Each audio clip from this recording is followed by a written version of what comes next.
Dr. David Roney. I hope everybody's doing well. Just parked.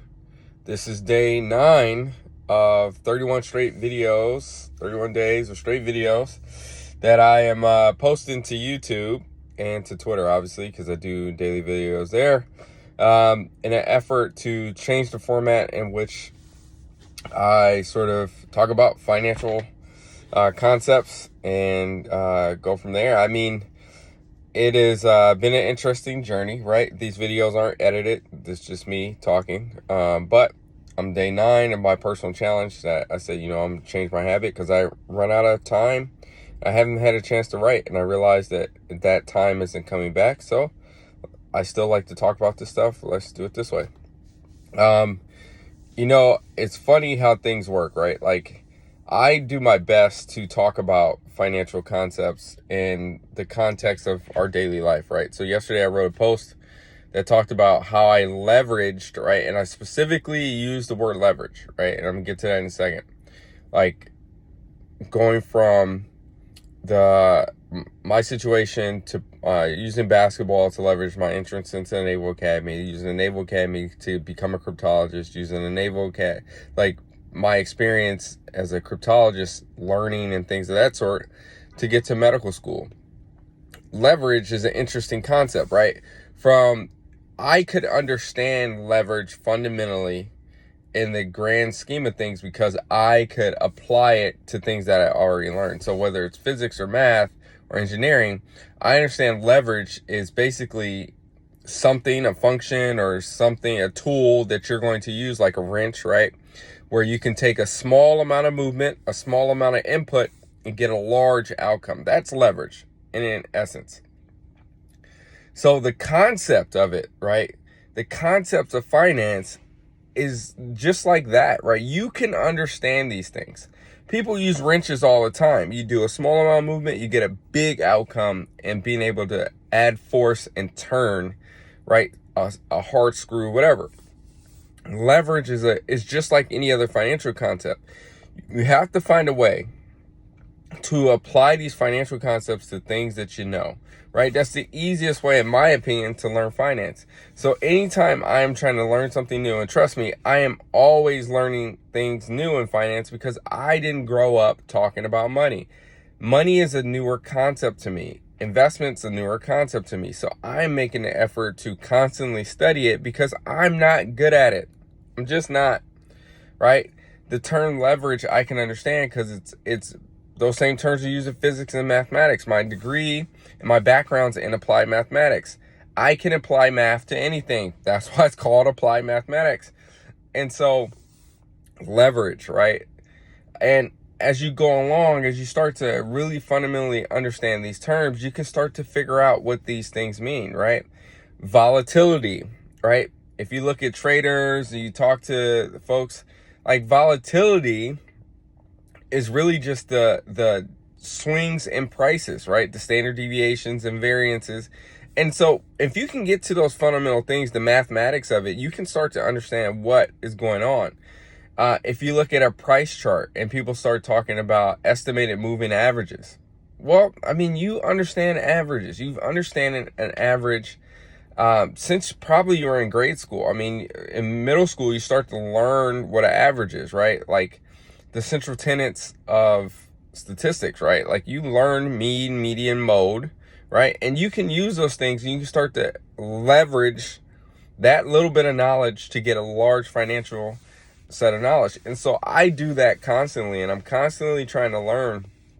And I sit back and I listen to folks. Eventually, it's just like learning a foreign language. The more and more you're exposed, eventually your brain's just going to automatically pick it up because you're going to see it enough and use it on a lot of the terminology used in a lot of different ways, where you're going to start to understand what people mean by when they talk about these small and different things. Now, I personally hate jargon. I can't stand it, right? And it takes a long time. It's taken me, I remember the other day I tweeted out, like, there was someone talking about, I forgot what the exact subject was, and they used a lot of shorthand and a lot of jargon, and I was like, oh my God, I understand all of this. What happened to my brain, right? And it's because my brain is finally starting to put things together because I've seen enough of that language used. Twitter is really good for if you can just catalog and observe people talking about finance and investing. After enough time, you're going to start to figure it out. And then if you expose yourself to these concepts over and over and over again, your brain's going to figure it out. It's just like learning any language, whether it's Spanish, French, whatever. You have to expose yourself and get around that language. You can't just dabble in and out. You're never going to understand it. Understanding money and understanding investment is a very important thing to me because guess what? I want to be great at it. I'm never going to do something half-assed. It's just not me. It's never been me. I don't ever want to do anything half-assed. For me, and I understand this, is like beating the market as an investor is very hard, right? That's the reason why a lot of people just take what they call beta, which is just the market return, right? It's the market risk. They assume that, and they just invest in index funds, right? Index funds are going to give you, quote unquote, the market return minus whatever fee that the fund is charging. Now, there's zero fee index funds, which I don't know if there's going to remain for too much longer, because eventually they have to start like generating something. Fidelity has those, a couple other places, or you can look at the market leader, the really revolutionary and zero or low fee index funds, and that's Vanguard, right? Their funds typically are 3 basis points, which also means 1/100th of a percent. If you can do simple math, you can invest. Now, with that being said, is you got to start to understand these things. Like, I understand that gaining alpha, and alpha means the excess return in like over the market average, right? So if the S&P 500 has delivered, let's say 8% for the last year, but you were able, and your portfolio is similar to the S&P 500, and you were able to deliver a 10% return, which would be phenomenal, then you delivered an excess of 2%. So the difference, 10 minus 8. So you're left with 2. That excess is the alpha that you delivered. The question is how did you deliver it? Was it luck or was it skill? To determine that, you have to look at those things over time. Can you consistently do that? Now, people track the average, right? And they're just like, look, I'm not going to try. I'm just going to get the average return every year, because delivering alpha every year is hard, right? Some years you might be up 10. Some years you might be down 20. And people don't want to have those like spikes in their portfolio. They just want to go on a straight line, not have to think about it. And quote unquote, index funds are quote unquote passive. They're not really passive, right? You're passing on the decision making on what investments to put your money into to an investment committee of the S&P 500 or the NASDAQ, whatever you're doing, right? They're passing on those things. So it's not passive, it's passing on.